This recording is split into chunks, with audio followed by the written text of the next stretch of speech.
श्रीमद्भगवद गीता अध्याय 14 श्लोक 13। संबंध। बढ़े हुए तमोगण के क्या लक्षण होते हैं, इसको आगे के श्लोक में बताते हैं। अप्रकाशो प्रवृत्तिश्च परमादो मोह एव च तमस्येतानि जायन्ते विवृद्धे कुरुनंदन। हे कुरुनंदन, तमोगुण के बढ़ने पर अप्रकाश, अप्रवृत्ति तथा प्रमाद और मोह ये वृत्तियां भी पैदा होती हैं।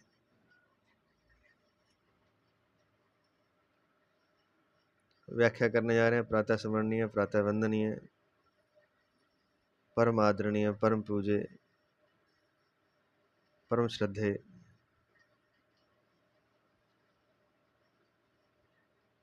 श्री महाराज श्री स्वामी राम सुखदास जी महाराज जी, उनके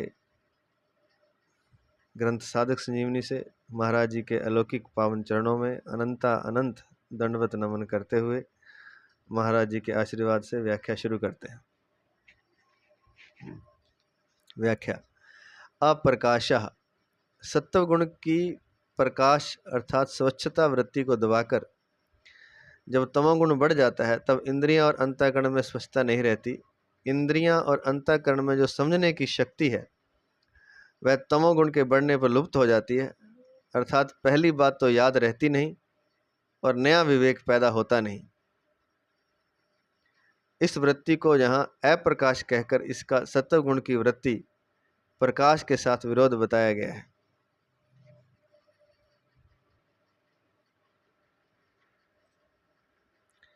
इंद्रियां और अंतःकरण में जो समझने की शक्ति है वह तमोगुण के बढ़ने पर लुप्त हो जाती है, अर्थात पहली बात तो याद रहती नहीं और नया विवेक पैदा होता नहीं। इस वृत्ति को जहाँ अप्रकाश कहकर इसका सत्व गुण की वृत्ति प्रकाश के साथ विरोध बताया गया है।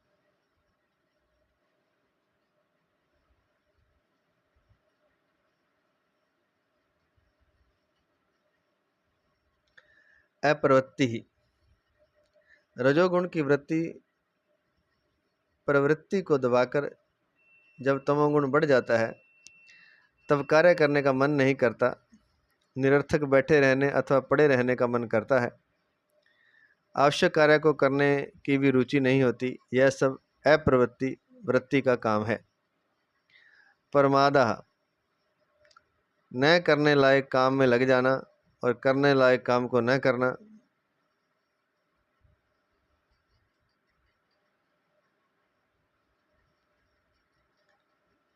तथा जिन कामों को करने से न पारमार्थिक उन्नति होती है, न सांसारिक उन्नति होती है, न समाज का कोई काम होता है और जो शरीर के लिए भी आवश्यक नहीं है, ऐसे बीड़ी, सिगरेट, ताश, चौपड़, खेल तमाशे आदि कार्य में लग जाना प्रमाद वृत्ति का काम है। मोह, तमोगुण के बढ़ने पर जब मोह वृत्ति आ जाती है तब भीतर में विवेक विरोधी भाव पैदा होने लगते हैं। क्रिया के करने और न करने में विवेक काम नहीं करता, प्रत्युत मूढ़ता छाई रहती है, जिससे परमार्थिक और व्यवहारिक काम करने की सामर्थ्य नहीं रहती। क्रिया के करने और न करने में विवेक काम नहीं करता, प्रत्युत मूढ़ता छाई रहती है, जिससे परमार्थिक और व्यवहारिक काम करने की सामर्थ्य नहीं रहती।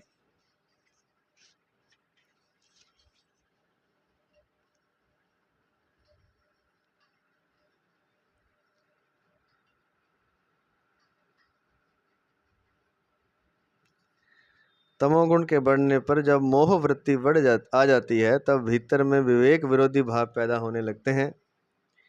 क्रिया के करने और न करने में विवेक काम नहीं करता, प्रत्युत मूढ़ता छाई रहती है, जिससे परमार्थिक और व्यवहारिक काम करने की सामर्थ्य नहीं रहती।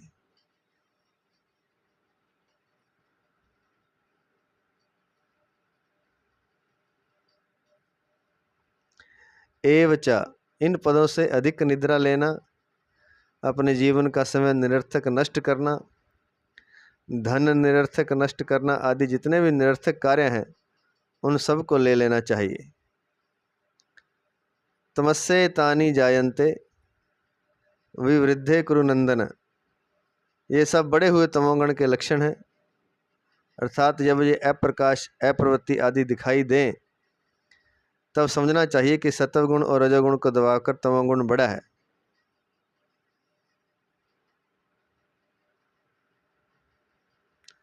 सत्व, रज और तम ये तीनों ही गुण सूक्ष्म होने से अतीन्द्रिय हैं, अर्थात इंद्रियां और अंतःकरण के विषय नहीं हैं।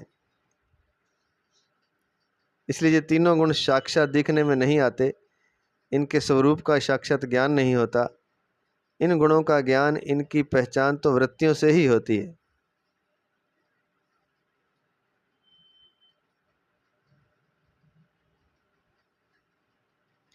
क्योंकि वृत्तियां स्थूल होने से वे इंद्रियां और अंतःकरण का विषय हो जाती हैं। इसलिए भगवान ने 11वें, 12वें और 13वें श्लोक में क्रमशः तीनों गुणों की वृत्तियों का ही वर्णन किया है, जिससे अतीन्द्रिय गुणों की पहचान हो जाए और साधक सावधानी पूर्वक रजोगुण तमोगुण का त्याग करके सत्व गुण की वृद्धि कर सके। मार्मिक बात, सत्व, रज और तम तीनों गुणों की वृत्तियां स्वाभाविक ही उत्पन्न, नष्ट तथा कम अधिक होती रहती हैं।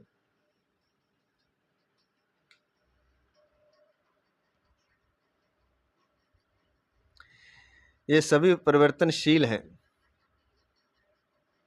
साधक अपने जीवन में इन वृत्तियों के परिवर्तन का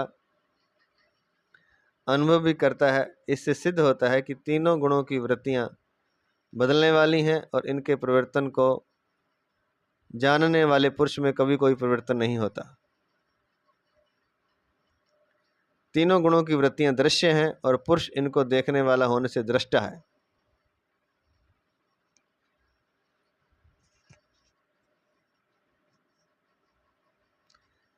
तीनों गुणों की वृत्तियां बदलने वाली हैं और इनके परिवर्तन को जानने वाले पुरुष में कभी कोई परिवर्तन नहीं होता।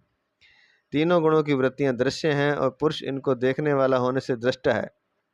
दृष्टा दृश्य से सर्वथा भिन्न होता है, यह नियम है। दृश्य की तरफ दृष्टि होने से ही दृष्टा संज्ञा होती है।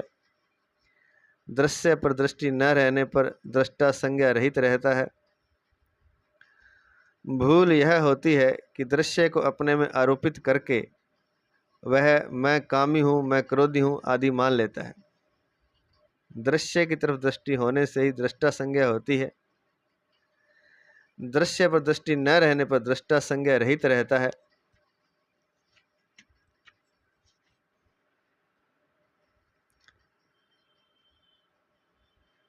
जब दृश्य की तरफ दृष्टि रहती है तो ही देखने वाले को दृष्टा कहा जाता है। अर्थात दृश्य की तरफ दृष्टि होने से ही दृष्टा कहलाता है या संज्ञा होती है। दृश्य पर दृष्टि न रहने पर दृष्टा संज्ञा रहित रहता है। अगर दृष्टि दृश्य पर नहीं है तो फिर दृष्टा भी नहीं है। भूल यह होती है कि दृश्य को अपने में आरोपित करके वह मैं कामी हूँ, मैं क्रोधी हूँ आदि मान लेता है। दृष्टा दृश्य को अपने में आरोपित करके यह मान लेता है मैं कामी हूँ, मैं क्रोधी हूँ आदि मान लेता है। काम क्रोध आदि विकारों से संबंध जोड़कर उन्हें अपने में मान लेना तथा उन विकारों काम क्रोध आदि विकारों से संबंध जोड़कर उन्हें अपने में मान लेना, उन विकारों को निमंत्रण देना है और उन्हें स्थायी बनाना है।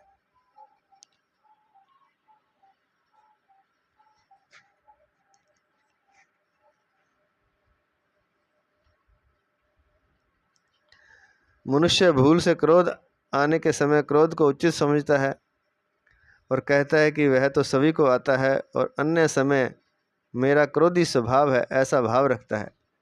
इस प्रकार मैं क्रोधी हूँ ऐसा मान लेने से वह क्रोध अहंता में बैठ जाता है। फिर क्रोध रूप विकार से छूटना कठिन हो जाता है।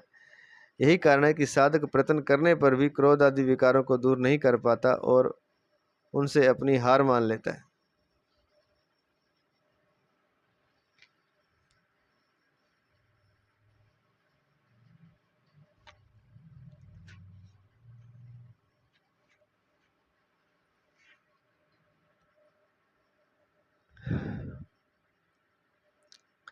काम क्रोध आदि विकारों को दूर करने का मुख्य और सुगम उपाय यह है कि साधक इनको अपने में कभी माने ही नहीं।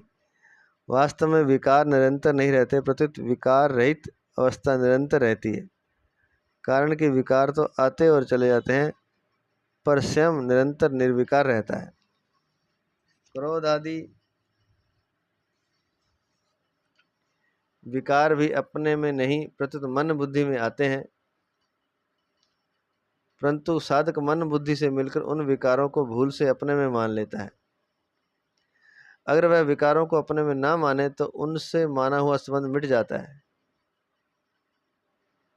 फिर विकारों को दूर करना नहीं पड़ता, प्रत्युत वे अपने आप दूर हो जाते हैं। जैसे क्रोध के आने पर साधक ऐसा विचार करे कि मैं तो वही हूँ, मैं आने जाने वाले क्रोध से कभी नहीं, मैं आने जाने वाले क्रोध से कभी मिल सकता ही नहीं। ऐसा विचार दृढ़ होने पर क्रोध का वेग कम हो जाएगा और वह पहले की अपेक्षा कम बार आएगा। फिर अंत में वह सर्वथा दूर हो जाएगा। तो पहले तो अपने को विकारों में ना माने,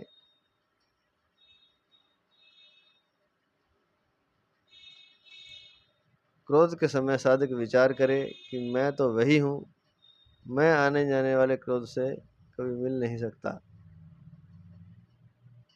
कभी मिल सकता ही नहीं। ऐसा विचार दृढ़ होने पर क्रोध का वेग कम हो जाएगा और वह पहले की अपेक्षा कम बार आएगा। फिर अंत में वह सर्वथा दूर हो जाएगा। भगवान पूर्वक तीनों श्लोकों में क्रमश सतोगुण भगवान पूर्वोक्त तीनों श्लोकों में क्रमशः सत्वगुण, रजोगुण और तमोगुण की वृद्धि के लक्षणों का वर्णन करके साधक को सावधान करते हैं कि गुणों के साथ अपना संबंध मानने से ही गुणों में होने वाली वृत्तियां उसको अपने में प्रतीत होती हैं। वास्तव में साधक का इनके साथ किंचित मात्र भी संबंध नहीं है। गुण एवं गुणों की वृत्तियां प्रकृति का कार्य होने से परिवर्तनशील हैं और स्वयं पुरुष परमात्मा का अंश होने से अपरिवर्तनशील है। प्रकृति और पुरुष दोनों विजातीय हैं। बदलने वाले के साथ न बदलने वाले का एकात्म भाव हो ही कैसे सकता है। इस वास्तविकता की तरफ दृष्टि रखने से तमोगुण और रजोगुण दब जाते हैं तथा साधकों में सत्वगुण की वृद्धि स्वतः हो जाती है।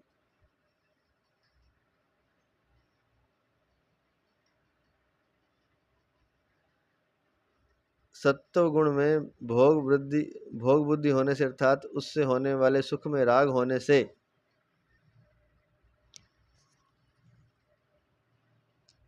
यह सत्व गुण भी गुणातीत होने में बाधा उत्पन्न कर देता है। अतः साधक को सत्व गुण से उत्पन्न सुख का भी उपभोग नहीं करना चाहिए। सात्विक सुख का उपभोग करना तथा रजोगुण अर्थात सात्विक सुख का उपभोग करना रजोगुण अंश है।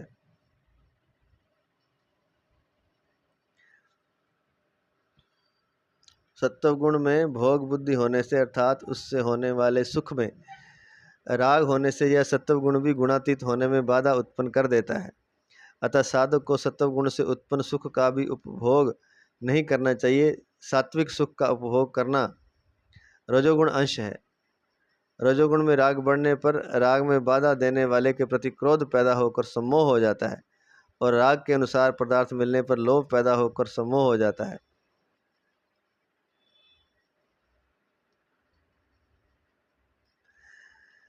इस प्रकार सम्मोह पैदा होने से वह रजोगुण से तमोगुण में चला जाता है और उसका पतन हो जाता है। गीता दूसरे अध्याय का 62वां 63वां श्लोक।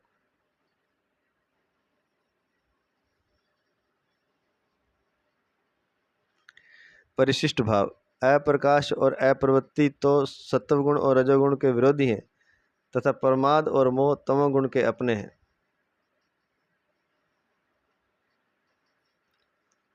अगला श्लोक संबंध। तात्कालीन बढ़े हुए गुणों की वृत्तियों का फल क्या होता है? तात्कालिक बढ़े हुए गुणों की वृत्तियों का फल क्या होता है, इसे आगे के 2 श्लोकों में बताते हैं। यदा सत्त्वे प्रवृद्धे तु प्रलयं याति देहभृत् तदोत्तमं तदोत्तम विदाम लोकान मलान प्रतिपद्यते। श्लोक नंबर 14। जिस समय सत्वगुण बड़ा हो अर्थात बड़ा हुआ हो, उस समय यदि देहधारी मनुष्य मर जाता है तो वह उत्तम वेताओं के निर्मल लोकों में चला जाता है। व्याख्या: यदा सत्वे प्रवृद्धे से लेकर डैश डैश डैश प्रतिपद्यते, जिस काल में जिस किसी भी देहधारी मनुष्य में, चाहे वह सत्वगुणी, रजोगुणी अथवा तमोगुणी ही क्यों न हो, जिस किसी कारण से सत्वगुण तात्कालिक बढ़ जाता है अर्थात सत्वगुण के कार्य स्वच्छता, निर्मलता आदि वृत्तियां तात्कालिक बढ़ जाती हैं, उस समय अगर उस मनुष्य के प्राण छूट जाते हैं तो वह उत्तम अर्थात शुभ कर्म करने वालों के निर्मल लोकों में चला जाता है। तो कहते हैं चाहे मनुष्य सत्वगुणी हो, चाहे रजोगुणी हो, चाहे तमोगुणी हो, लेकिन जिस मृत्यु के क्षण में अगर उसका सत्वगुण बढ़ जाता है तात्कालिक रूप से, तो वह शुभ कर्म करने वालों के निर्मल लोकों में चला जाता है।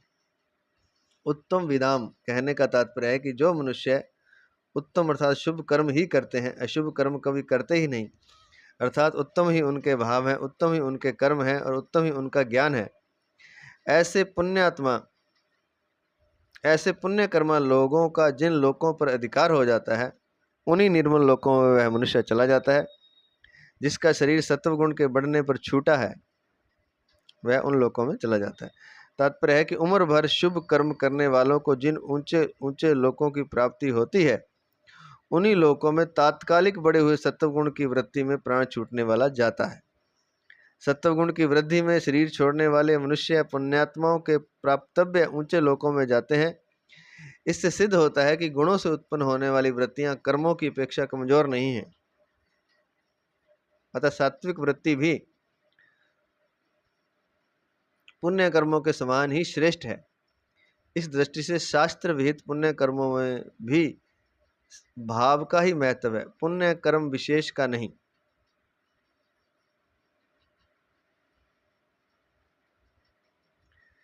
इसलिए सात्विक भाव का स्थान बहुत ऊंचा है।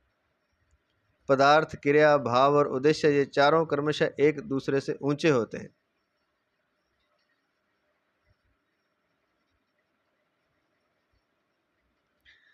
तो कहते हैं कि शास्त्र विहित पुण्य कर्मों में भी भाव का ही महत्व है, पुण्य कर्म विशेष का नहीं। पुण्य कर्म से भी ज्यादा पुण्य के भाव, इसलिए सात्विक भाव का स्थान बहुत ऊंचा है। पदार्थ, क्रिया, भाव और उद्देश्य ये चारों कर्म एक दूसरे से ऊंचे होते हैं। पदार्थ से श्रेष्ठ क्रिया होती है, क्रिया से श्रेष्ठ भाव होता है और भाव से भी श्रेष्ठ उद्देश्य होता है।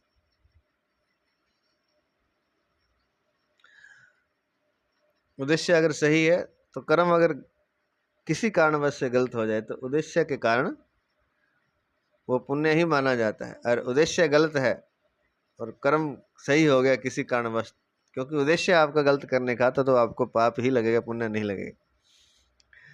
रजोगुण और तमोगुण की अपेक्षा सत्वगुण की वृत्ति सूक्ष्म और व्यापक होती है। लोक में भी स्थूल की अपेक्षा सूक्ष्म का आहार कम होता है। जैसे देवता लोग सूक्ष्म होने से केवल सुगंधि से ही तृप्त हो जाते हैं, हाँ स्थूल की अपेक्षा सूक्ष्म में शक्ति अवश्य अधिक होती है। यही कारण है कि सूक्ष्म भाव की प्रधानता से अंत समय में सत्व गुण की वृद्धि मनुष्य को ऊंचे लोकों में ले जाती है। तो ये तो बहुत बड़ी बात लिखी हुई है। एक तो ये लिखा है कि जो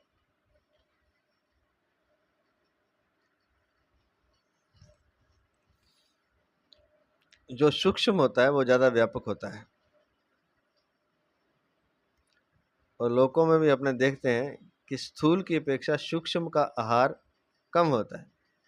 जैसे मनुष्य तो ज्यादा भोजन करते हैं, देवता लोग केवल सुगंध से तृप्त हो जाते हैं। लेकिन शक्ति जितना स्थूल से सूक्ष्म आहार लेगा उतनी शक्ति अधिक होती है। तो मनुष्य में भी देखें कि जो ज्यादा भोजन करेगा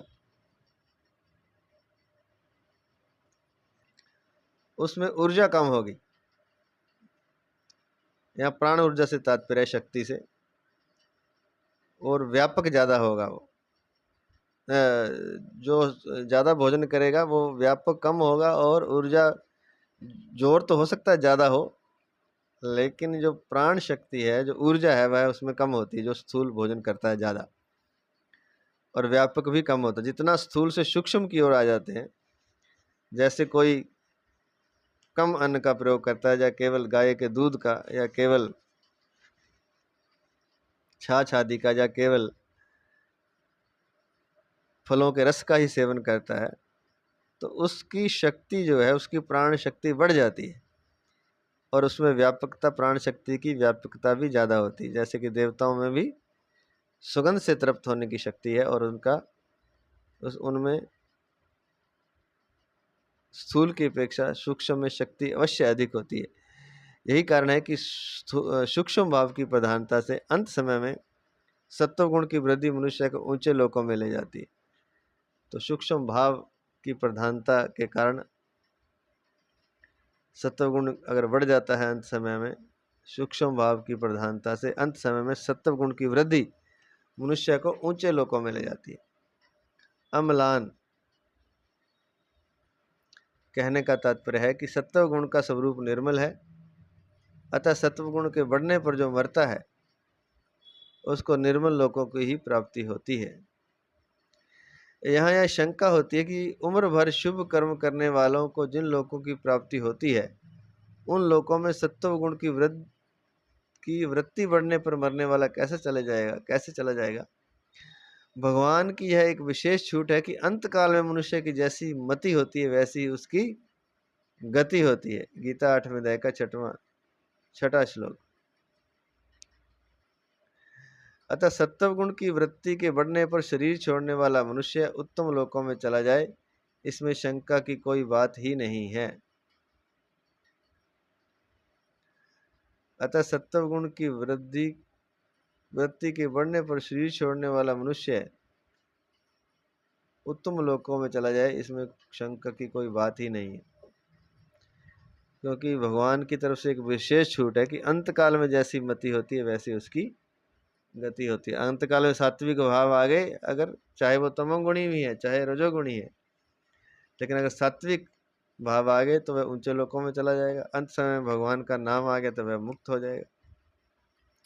परिशिष्ट भाव तदोत्तम विदाम लोकान मलान विवेकवान पुरुष उत्तम वेता है। यदि सत्वगुण को अपना मानकर उसमें रमण ना करें और भगवान की सुमुखता रहे तो सात्विक मनुष्य सत्वगुण से भी असंग अर्थात गुणातीत होकर भगवान के परम धाम को चला जाएगा। अन्यथा सत्वगुण का संबंध रहने पर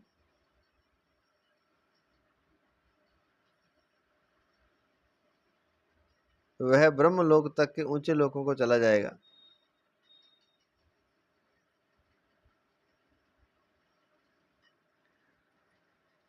अम्लान ब्रह्म लोक तक के लोकों में तो सापेक्ष निर्मलता है, पर भगवान के परम धाम में निरपेक्ष निर्मलता है।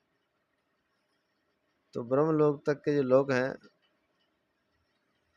कोई छोटा कोई बड़ा, उनमें सापेक्ष निर्मलता है, किसी में ज़्यादा है किसी में कम है, अर्थात तुलनात्मक निर्मलता है। लेकिन भगवान के परम धाम में निरपेक्ष निर्मलता है।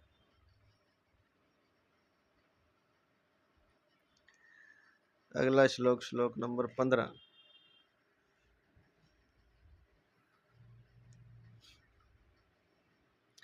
रजसी प्रलयम गत्वा क्रमशंगिषु जायते तथा प्रलीनस्तमसि मूढ़ो निषु जायते। रजोगुण के बढ़ने पर मरने वाला प्राणी कर्म संगी मनुष्य योनि में जन्म लेता है, तथा तमोगुण के बढ़ने पर मरने वाला मूढ़ योनियों में जन्म लेता है।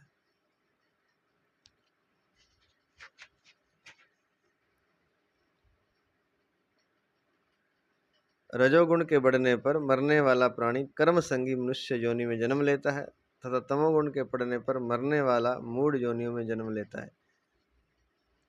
व्याख्या। रजसी प्रलयम गत्वा कर्म संगीषु जायते। अंत समय में जिस किसी भी मनुष्य में जिस किसी कारण से रजोगुण की लोभ वृत्ति, अशांति, स्पृहा आदि वृत्तियां बढ़ जाती हैं और उसी वृत्ति के चिंतन में उसका शरीर छूट जाता है, तो वह मृतात्मा प्राणी कर्मों में आसक्ति रखने वाले मनुष्यों में जन्म लेता है।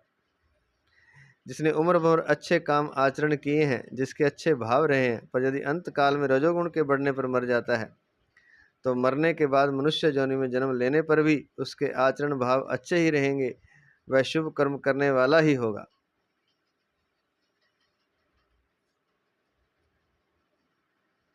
जिसका साधारण जीवन रहा है, वह यदि अंत समय में रजोगुण की लोभ आदि वृत्तियों के बढ़ने पर मर जाता है, तो वह मनुष्य योनि में आकर पदार्थ, व्यक्ति, क्रिया आदि में आसक्ति वाला ही होगा।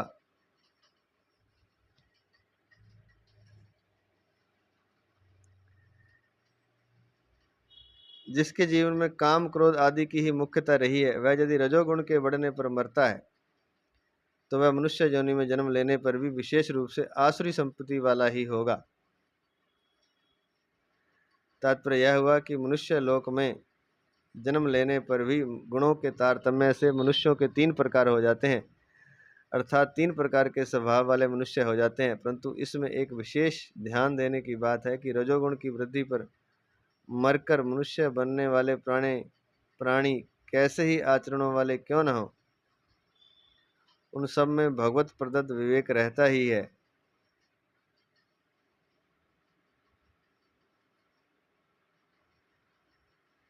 अतः प्रत्येक मनुष्य इस विवेक को महत्व देकर सत्संग, स्वाध्याय आदि से इस विवेक को स्वच्छ करके ऊंचा उठ सकते हैं, परमात्मा को प्राप्त कर सकते हैं।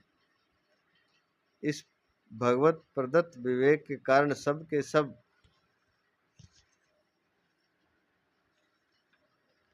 मनुष्य भगवत प्राप्ति के अधिकारी हो जाते हैं।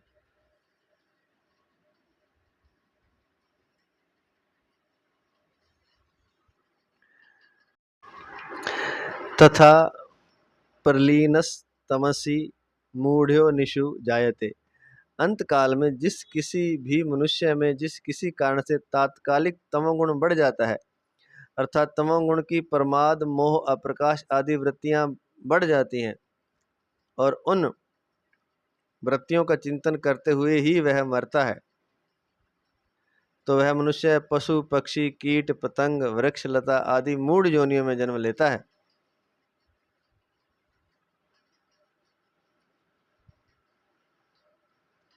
इन मूढ़ योनियों में मूढ़ता तो सब में रहती है, पर वह न्यूनाधिक रूप से रहती है। जैसे वृक्ष, लता आदि योनियों में जितनी अधिक मूढ़ता होती है, उतनी मूढ़ता पशु, पक्षी आदि योनियों में नहीं होती।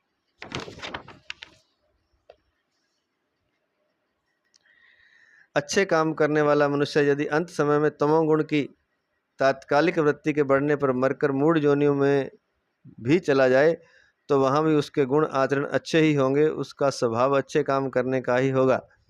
जैसे भरत मुनि का अंत समय में तमोगुण की वृत्ति में अर्थात हरिण के चिंतन में शरीर छूटा, तो वे मूढ़ योनि वाले हरिण बन गए, परंतु उनका मनुष्य जन्म में किया हुआ त्याग, तप हरिण के जन्म में भी वैसा ही बना रहा। वे हरिण योनि में भी अपनी माता के साथ नहीं रहे, हरे पत्ते ना खाकर सूखे पत्ते ही खाते रहे आदि। ऐसी सावधानी मनुष्यों में भी बहुत कम होती है, जो कि भरत मुनि की हरिण जन्म में थी। तो सब कुछ बता रहे हैं, आसान ही है समझना, बार बार बताने की आवश्यकता नहीं है। यही बात है कि अगर अंत काल में तमोगुण बढ़ जाता है, तो वह मूढ़ योनि अर्थात पशु, पक्षी, कीट, पतंग, वृक्ष, लता आदि बनता है। लेकिन अगर अच्छे काम करने वाला मनुष्य अंत समय में तमोगुण के बढ़ने से मूढ़ योनि में चला जाए, जैसे कि भरत मुनि ने हरिण का चिंतन किया अंत समय में, तो मूढ़ योनि वाले हरिण बन गए, परंतु अच्छे कार्य किए थे अर्थात साधना आदि करते थे, तो उस साधना का प्रभाव उनकी हरिण योनि में भी बना रहा। उन्हें तभी भी ध्यान था कि संग नहीं करना किसी का, इसलिए अपने माता के साथ नहीं रहे। हरे पत्तों से भी मतलब भोजन से भी मोह नहीं करना, इसलिए सूखे पत्ते खाकर हरिण योनि में वे जीवित रहे और अंत में उन्होंने अपना शरीर समय आने पर त्याग दिया नदी के जल में। ऐसी सावधानी मनुष्यों में भी बहुत कम होती है, जो कि भरत मुनि की हरण जन्म में थी। तो अंत समय के प्रभाव से जन्म होता है, इसलिए अगर कोई मृत्यु होने वाली हो तो अंत समय में उसके लिए भगवान का नाम उसके मुख से उचारा जाता है, या कीर्तन आदि सुनाया जाए उसे, या फिर अच्छे वातावरण में रखा जाए। इसलिए तो काशी भी जाते थे लोग अंत समय में, ताकि भगवत भाव रूपी जो भूमि है, क्योंकि काशी में कहते हैं कि भगवान शिव द्वारा राम नाम का निरंतर उच्चारण हो रहा है। तो जैसे ही कोई वहाँ काशी में मरता है तो उसके कान में वो राम नाम तो पड़ ही जाता है और वह मुक्त हो जाता है। तो अंत समय का बड़ा महत्व है। ये पुराने ज़माने में तो सब कुछ था, अब तो सब चीज़ें लुप्त होती जा रही हैं और असुरता बढ़ती ही जा रही है। सत्संग, अच्छी बातें सुनने को नहीं मिल रही। ये स्मार्टफोन चल गया है, मोबाइल फ़ोन, इसमें जो उल जुलूल बताया जा रहा है, लोग वही सीख रहे हैं और वही कर रहे हैं। अच्छी बातें कोई नहीं बता रहा, और अच्छी बातें सुनना भी नहीं चाहता कोई। तो ये हमारे शास्त्र हैं जो कि जन्म से लेकर मृत्यु तक का पूरा सिस्टम बनाया हुआ है, ताकि जीव जो है इस लोक में भी दुख ज़्यादा ना पाए और अंत समय में वह मुक्त हो जाए या अच्छे लोकों में चला जाए। इसकी पूरी तैयारी की जाती है, पूरा एक सिस्टम है, व्यवस्था है। परिशिष्ट भाव, रजोगुण में राग अंश ही बांधने वाला, जन्म मरण देने वाला है, क्रिया अंश नहीं। राग होने के कारण ही कर्म संगेषु जायते, कर्म संगीषु जायते कहा है। क्रिया रूप से रजोगुण तो गुणातीत में भी होता है। प्रकाशम च प्रवृत्तिम च, गीता 14वें अध्याय का 22वां श्लोक। पदार्थ, क्रिया अथवा व्यक्ति किसी में भी राग हो जाएगा तो वह कर्म संगी मनुष्य योनि में जन्म लेगा। मनुष्य स्वाभाविक कर्म संगी है, क्योंकि कर्म करने का अधिकार मनुष्य योनि में ही है। कर्मानुबंधिनी मनुष्य लोके, गीता 15वें अध्याय का 2 श्लोक। चाहे पदार्थ से, चाहे क्रिया से अथवा व्यक्ति से किसी से भी स्नेह हो जाएगा, राग हो जाएगा, तो वह कर्म संगी मनुष्य योनि में ही जन्म लेगा। मनुष्य स्वाभाविक कर्म संगी है, क्योंकि कर्म करने का अधिकार मनुष्य योनि में ही है। कर्मानुबंधिनी मनुष्य लोके, गीता 15वें अध्याय का 2 श्लोक। अगला श्लोक, श्लोक नंबर 16। संबंध, अंत काल में गुणों के तात्कालिक बढ़ने पर मरने वाले मनुष्यों की ऐसी गतियां क्यों होती हैं, इसे आगे के श्लोक में बताते हैं। कर्मणः सुकृत्स्याहुः सात्विकं निर्मलं फलम्, रजस्तु फलं दुःखम ज्ञानम, तमसः फलम। विवेकी पुरुषों ने शुभ कर्म का तो सात्विक निर्मल फल कहा है, राजस कर्म का फल दुख कहा है, और तामस कर्म का फल अज्ञान अर्थात मूढ़ता कहा है। बड़ी शानदार बातें हैं। शुभ कर्म करेंगे तो सात्विक निर्मल फल मिलेगा, सुख ही सुख मिलेगा। राजस कर्म करेंगे तो उसका फल दुख है, दुख ही दुख मिलेगा।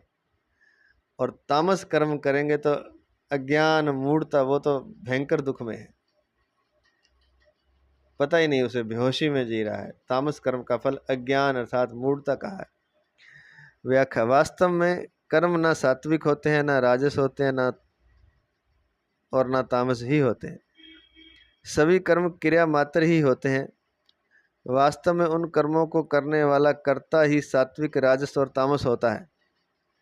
सात्विक कर्ता के द्वारा किया हुआ कर्म सात्विक, राजस कर्ता के द्वारा किया हुआ कर्म राजस, और तामस कर्ता के द्वारा किया हुआ कर्म तामस कहलाता है।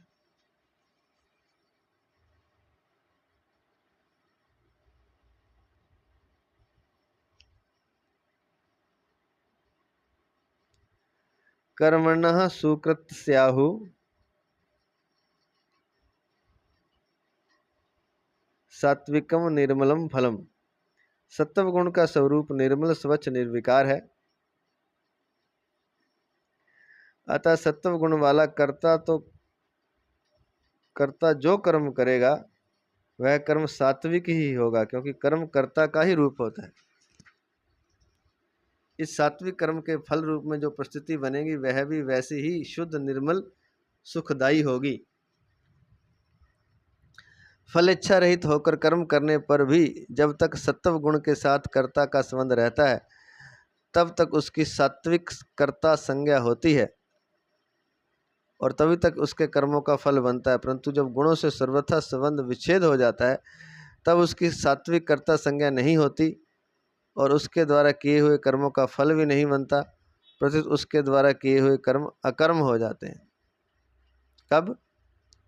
फलेच्छा रहित होकर कर्म करने पर भी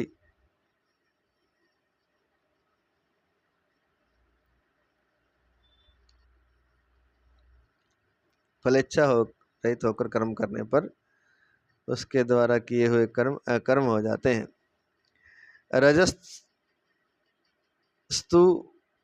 फलम दुखम।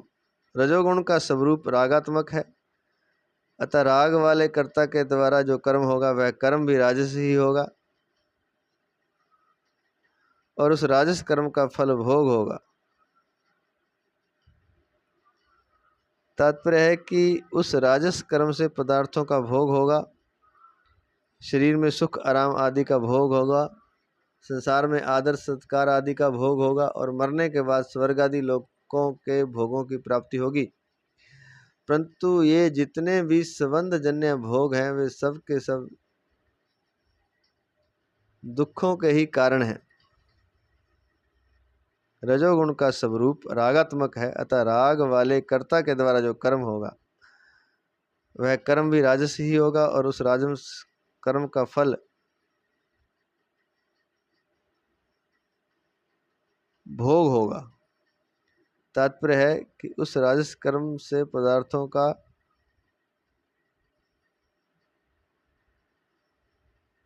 भोग होगा, शरीर में सुख आराम आदि का भोग होगा,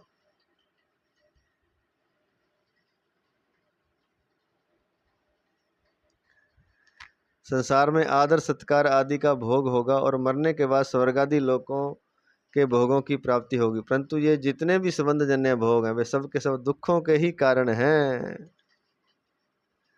संबंध जन्य जितने भोग हैं सब के सब दुखों के ही कारण है। ये ही संपर्शजा भोगा दुख योन्या एवते, गीता 5:22। अर्थात जन्म मरण देने वाले हैं। इसी दृष्टि से भगवान ने यहाँ राजस कर्म का फल दुख कहा है।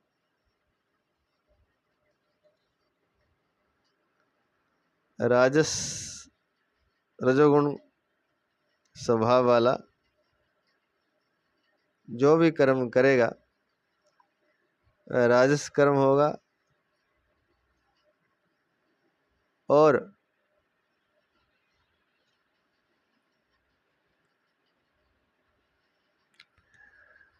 राजस कर्म का फल दुख है। रजोगुण से दो चीजें पैदा होती हैं, पाप और दुख। रजोगुणी मनुष्य वर्तमान में पाप करता है और परिणाम में उन पापों का फल भोगता है, का फल दुख भोगता है। तीसरे अध्याय के 36वें श्लोक में अर्जुन के द्वारा मनुष्य न चाहता हुआ भी पाप क्यों करता है, तीसरे अध्याय के 36वें श्लोक में अर्जुन के द्वारा मनुष्य न चाहता हुआ भी पाप क्यों करता है, ये पूछा गया था। ऐसा पूछने पर उत्तर में भगवान ने रजोगुण से उत्पन्न होने वाली कामना को ही पाप कराने में हेतु बताया है। अज्ञानम तमसा फलम। तमोगुण का स्वरूप मोहनात्मक है,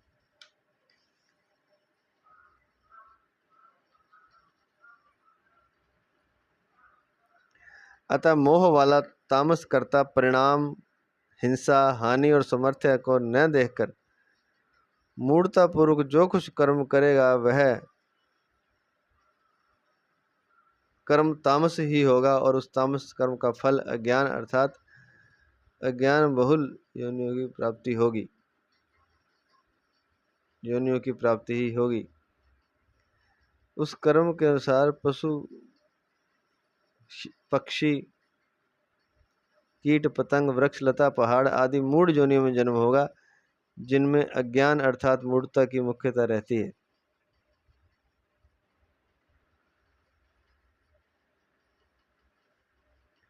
इस श्लोक का निष्कर्ष यह निकला कि सात्विक पुरुष के सामने कैसी भी परिस्थिति आ जाए पर उसमें उसको दुख नहीं हो सकता, राजस पुरुष के सामने कैसी भी परिस्थिति आ जाए पर उसमें उसको दुख नहीं हो सकता, तामस पुरुष के सामने कैसी भी परिस्थिति आ जाए पर उसमें उसका विवेक जागृत नहीं हो सकता, प्रत्युत उसमें उसकी मूढ़ता ही रहेगी।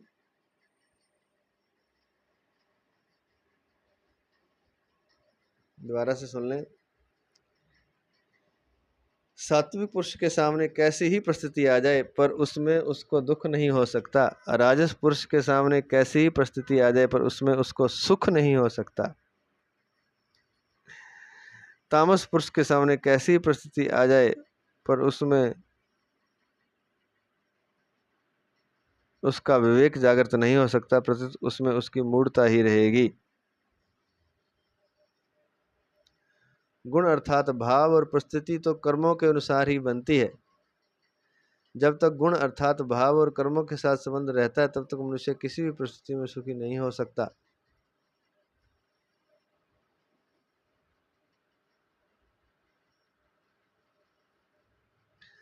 जब तक मनुष्य किसी भी परिस्थिति में सुखी नहीं हो सकता, कब तक? गुण अर्थात भाव और परिस्थिति तो कर्मों के अनुसार ही बनती है। परिस्थिति जो हमारी बनी है या जो हमारा गुण है वो कर्मों के अनुसार बनती है। जब तक गुण अर्थात भाव और कर्मों के साथ संबंध रहता है तब तक मनुष्य किसी भी परिस्थिति में सुखी नहीं हो सकता।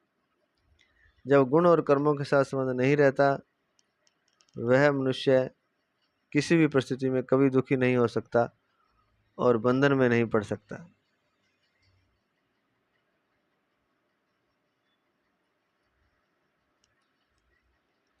जन्म के होने में अंतकालीन चिंतन ही मुख्य होता है।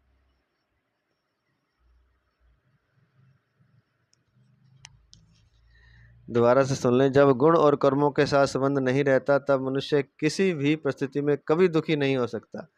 गुणों के संग और कर्मों के संग के कारण ही दुख होता है। किसी भी परिस्थिति में कभी दुखी नहीं हो सकता और बंधन में भी नहीं पड़ सकता।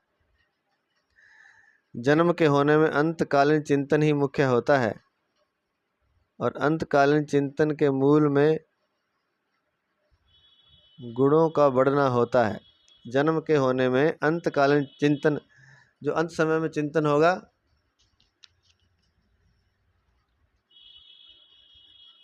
वैसा ही जन्म होगा और अंतकालीन चिंतन के मूल में गुणों का बढ़ना होता है। तो चिंतन कैसे होगा? जो गुण बढ़ा हुआ है उसी का चिंतन होगा तथा गुणों का बढ़ना कर्मों के अनुसार होता है। तात्पर्य है कि मनुष्य का जैसा भाव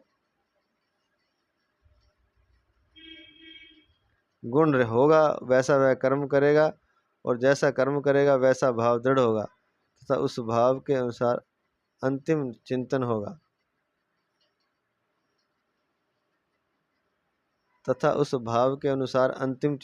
अतः आगे जन्म होने में अंतकालीन चिंतन ही मुख्य रहा। तो अंतकाल का चिंतन है वही मुख्य है। अंतकाल में जैसा चिंतन होगा वैसा ही आगे का जन्म होगा, चाहे आप तमोगुणी हो, चाहे रजोगुणी, चाहे सत्वगुणी। चिंतन के मूल में भाव और भाव के मूल में कर्म रहता है। इस दृष्टि से गीता के होने में अंतिम चिंतन अर्थात भाव अर्थात गुण और कर्म, ये तीनों कारण हैं। चिंतन के मूल में भाव और भाव के मूल में कर्म रहता है। चिंतन जो हम सोचते विचारते हैं उसके मूल में भाव होता है, कैसे हमारे भाव हैं, और भाव के मूल में कर्म रहता है और भाव हमारे कर्मों से बनते हैं। इस दृष्टि से सोच के गति होने में इस दृष्टि से गति के होने में अंतिम चिंतन भाव अर्थात गुण और कर्म ये तीनों कारण हैं।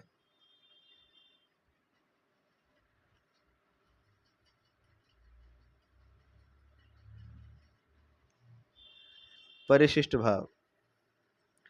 रजोगुण का स्वरूप राग है और उस राग के कारण ही दुख होता है। रजस्तु फलम दुखम। संसार के सभी दुख और पाप राग के कारण ही होते हैं। राग के कारण ही काम पैदा होता है। काम एष क्रोध एष रजोगुण समुद्भव भवा। गीता 3 अध्याय का 37वां श्लोक।